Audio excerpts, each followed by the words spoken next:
Bonjour les matos locos, j'espère que vous allez bien. On s'attaque au calcul des fractions contenant uniquement des nombres pour l'instant. Niveau débutant, il faut multiplier les deux fractions 4 cinquièmes fois 8 septièmes. Quand vous devez multiplier des fractions, il n'y a aucun souci à se faire. Les numérateurs se multiplient entre eux et les dénominateurs entre eux tout simplement. C'est ce que je vous ai rappelé dans l'encadré ici.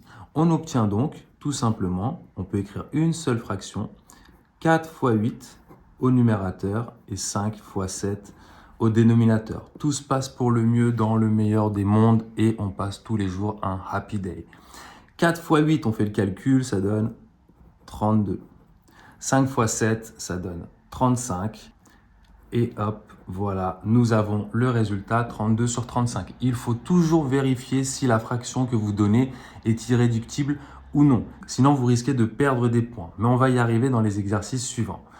Question B, niveau intermédiaire. Ajouter des fractions. Lorsque vous ajoutez des fractions, c'est un peu plus compliqué. Vous ne pouvez pas ajouter des fractions si vous n'avez pas le même dénominateur.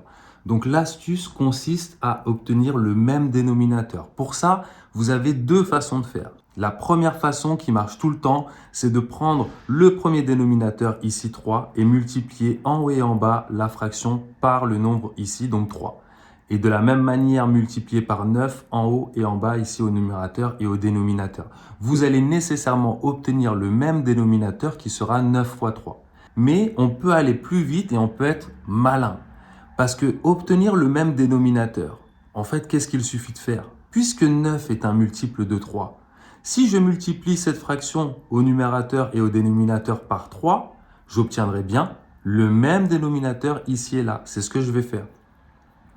Ici, donc, l'astuce consiste à ne s'attaquer qu'à cette fraction-là, écrire que c'est 2 fois 3 divisé par 3 fois 3, moins 4 divisé par 9.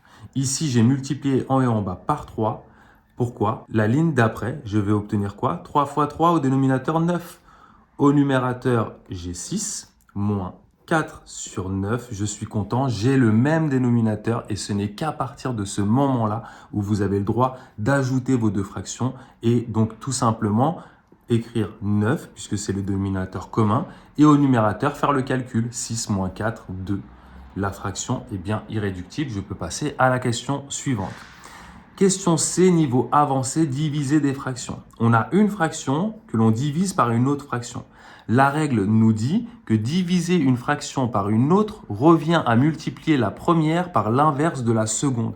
Donc en fait, ici, vous devez réécrire la première dans l'ordre, donc 5 tiers, fois, ça devient donc une multiplication, et la deuxième, vous devez écrire son inverse, donc 21 sur 10.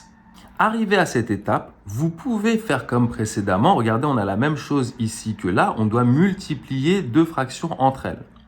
Mais en fait, cet exemple-là, je vous l'ai donné parce que, encore une fois, vous pouvez être malin, comme dans l'exercice précédent. Que signifie être malin ici? Ça signifie qu'au lieu de rentrer dans le calcul brut et écrire 5 fois 21 et 3 fois 10, je vais me dire, mais 21 et 3, ça se simplifie.